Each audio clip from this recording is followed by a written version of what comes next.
बीरकारा बजरंगी। हर हर हर हर हर हर हर महादेव। आप सभी के परिवार के ऊपर महादेव की कृपा और बजरंगबली का आशीर्वाद हमेशा बने रहने चाहिए।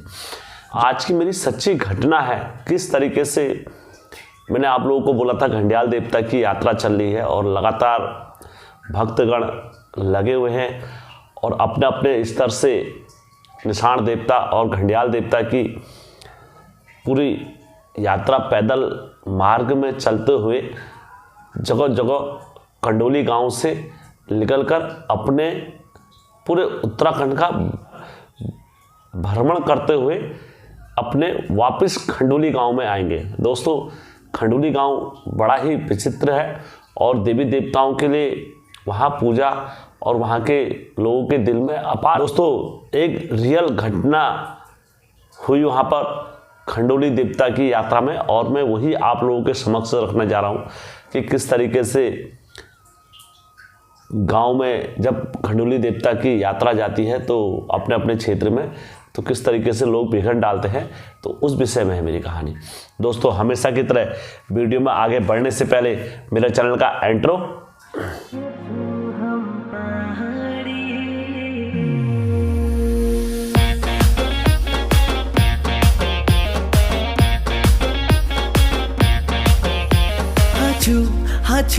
हाचू हम पहाड़ी से पहले जो मैंने कहानी दी थी घंडियाल देवता की, दरअसल कई मेरे सब्सक्राइबर लोगों ने मुझे बोला कि यार तुम्हें घंडियाल देवता के बारे में पता नहीं है और शायद तुम्हें ये बात नहीं करनी चाहिए थी और वो 7 भाई थे, किसी ने क्या। दरअसल मैं आप लोगों को घंडियाल देवता के बारे में पिक्चर भी बनी है एक कुमाऊनी, और उसके बाद भी जो इनकी कथा में है मत मतांतर लगातार है। ये नहीं कि मैं अपने मन से बोल रहा हूँ, मैं आप लोगों के बीच में उस समक्ष रख देता हूँ कितने जगह क्या है। देखो, खंडोली गांव का जो पूजा का नियम है और विधि विधान है, वहाँ पर घटोत्कच को क्या मानते हैं, घंडियाल देवता मानते हैं। मैं एक बार फिर कह रहा हूँ, वहाँ के स्थानीय लोग। और निशान देवता जो बोला जाता है वो बर्बरिक को बोला जाता है, बर्बरिक उसकी परिक्रमा करते हैं। अब दोस्तों, जैसे टेहरी से और जैसे अलग क्षेत्रों में जैसे जाते हैं तो कई जगह इनको बोला जाता है एकलव्य का अवतार बोला जाता है। कई जगह बोलते हैं ये एकलव्य थे और इनने गुरु द्रोणाचार्य से शिक्षा ली और ये करा और इनने उस टाइप से इनको यहाँ पर क्या बोला जाता है, घंडियाल देवता बोला जाता है। गढ़वाल की मान्यता है, अलग अलग क्षेत्रों में अलग अलग विचारधाराएं हैं। और कई जगह इनको क्या बोला जाता है, कर्ण का जो मित्र दुर्योधन, उनके साथ इनका लिंक जोड़ा जाता है कि यार ये घंडियाल देवता कर्ण और इनके साथ मित्रता हो रहा, तो इस हिसाब से घंडियाल देवता को वहाँ वो बोलते हैं। कई जगह वो मान्यता है और कई जगह 7 भाइयों की कथा चलाई जाती है घंडियाल देवता के बारे में कि ये 7 भाई थे और इस तरीके से इनने रक्षा करी है वहाँ पर।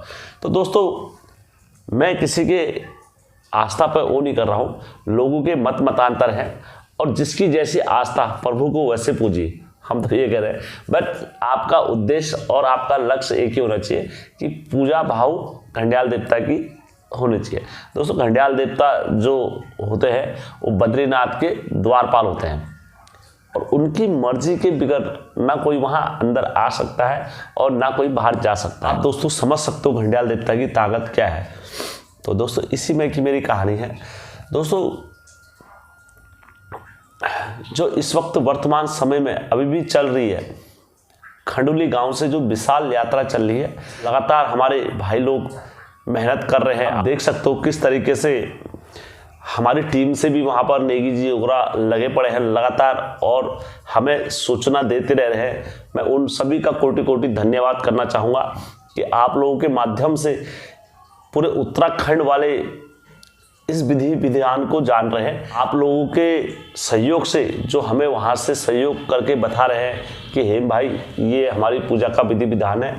और दोस्तों, मेरे चैनल पर जितना मेरा परिवार है उतने लोग इसको देख रहे हैं, तो वो समझ रहे हैं कि उत्तराखंड की पूजा विधि विधान ये एक अलग नियम तरीके से होती है।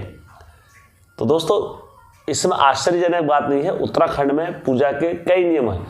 तो उसी में का हमारे जो साथी लोग हैं वो लगातार इस पूजा में लगे हुए हैं और अपने स्तर से जितना हो सक रहा है निशान देवता और घंडियाल देवता की पूजा में विधिवत नियम से अपना पालन कर रहे हैं। दोस्तों अक्सर क्या होता है, जब भी निशान देवता का जब निशान चलता है आगे को, तो उसके कुछ नियम होते हैं। वो नियम अगर खंडित होते हैं तो उसकी भरपाई जो होता है, तो सबसे पहले जो वहाँ के ग्रामवासी हैं उनको भरपाई करनी पड़ेगी, क्योंकि आप लोगों ने उसका मोर्चा थामा है, तो उसकी रक्षा का दायित्व किसका है? खंडुली गांव वालों की है। अगर कुछ भी रास्ते में या कहीं पर कुछ भी अगर होता है तो उसकी सुरक्षा करने के लिए असमर्थ कौन होंगे? खंडुली गांव वाले होंगे। तो दंड के भागी कौन होंगे? खंडुली गांव वाले होंगे। तो उसी में कि ये सच्ची घटना है, किस तरीके से कुछ गलतियां हुई और जिसका परिणाम लेट नहीं दोस्तों, तुरंत ही मिला देखने को। जब निशान देवता का ध्वज पूरे उत्तराखंड की परिक्रमा करते हुए आते हैं, तो उसी मार्ग में चलते हुए एक गांव पड़ता है, जिस गांव का नाम मैं आप लोगों को बता रहा हूं, बिडौली गांव। बिडौली गांव में क्या होता है दोस्तों, बिडौली गांव में अक्सर वहाँ के जो यूथ जनरेशन है, जैसे जो पूर्वज लोग थे वो तो हर चीज़ को मानते हैं, लेकिन हमारे जो यूथ जनरेशन जो आज के समय में है, तो उन लोगों ने क्या हुआ, जो वहाँ की यूथ जनरेशन, तो उन्होंने उन नियम को नहीं माने। दरअसल अब हमारी आज की यूथ जनरेशन, वो जो ध्वज होता है, तो ध्वज को महिलाएं और लड़कियां और जो जैसे किसी के घर में अघोर वगैरह कुछ हुआ रहता है, तो उस ध्वज को वो नहीं छूते हैं। जब रात्रि में इन लोगों ने जब वहाँ विश्राम करा, उस गांव में विश्राम करने के बाद दोस्तों सुबह प्रातःकाल क्या हुआ, इनके ध्वज पर वहाँ कुछ औरतें और कुछ लड़कियां और वहाँ के जो नौयुवक साथी थे वो ध्वज से खेल लगने लगे इनके। तो जैसी इनके जो सेवक वो सोए हुए थे दरअसल, और उनके आंख लगी रही थी। तो जैसी उनको पता चला कि यार ध्वज के साथ कोई लगा हुआ है, तो इनके सोए हुए में इन पर क्या हुए, देवता प्रकट हो गए। घड़ियाल देवता और हनुमान जी वहां नाचते हुए आ गए दोस्तों, और जय श्री राम जय श्री राम जय श्री राम के नारे और घड़ियाल देवता खेलते हुए वहां पर आ गए उनके बीच में, और तुरंत औरतों को क्या करा, दूर हटाया ध्वज से। और दूर हटाने के बाद औरतों ने हाथ जोड़े, उन्होंने कहा अभी तो मैं तुम्हें क्षमा कर रहा हूँ, क्या तुम्हें पता नहीं है कि ये ध्वज में कोई लगता नहीं है निशान देवता के? तो जो इतनी औरतें थी, औरतों ने कहा हमें माफ़ कर दीजिए, हमसे गलती हो गई है। उन्होंने कहा मैं अभी तो, हनुमान जी ने कहा अभी तो हम आपको माफ़ कर रहे हैं इसके लिए, लेकिन जिसने भी इस कार्य में लापरवाही करी है दंड तो मिलेगा। और इतना कहते हैं घड़ियाल देवता और दोनों तो चले जाते हैं हनुमान जी। और तो अब जितने लोग थे वहाँ पर, जितने भी सारे लोग थे घड़ियाल जो ध्वज की निशान की देवता की रक्षा के लिए, तो तुरंत आए। वहाँ पर आने के बाद जितने फिर अपना शुद्धिकरण करते हैं, शुद्धिकरण करने के बाद ध्वज को पकड़ा और माफ़ी हाफी मांगी देवता से, और इनने क्या करा, यात्रा प्रारंभ करी वहाँ से आगे।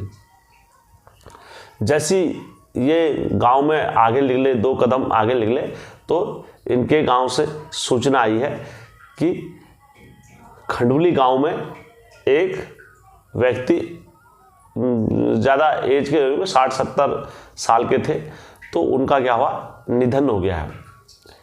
तो दोस्तों इनके गांव में जब इस बात को पता लगा कि कहीं ना कहीं कुछ गलती हुई है, तब इन लोगों ने उस बात को शेयर करा। तो इन्होंने कहा ऐसा ऐसा हुआ। तब ये बात इनने हमको भी बताई कि हे भाई, अगर हम कुछ भी गलती करेंगे रास्ते में या पूजा पाठ में कहीं से भी, अगर हमसे थोड़ी सी भी गलती होगी, तो इसका जो भरपाई भरने पड़ेगी वो किस लोगों को भरनी पड़ेगी, हम लोगों को भरनी पड़ेगी। तो दोस्तों ऐसी ये सच्ची घटना वर्तमान समय में मेरे पास आई है। 2024 के बीच में ही ये घटना हुई है, और देवताओं को जिसने माना है दोस्तों उसी की यारे न्यारे है, और जिसने नहीं माना है तो दोस्तों उसके लिए तो कुछ भी नहीं है। ठीक है दोस्तों। और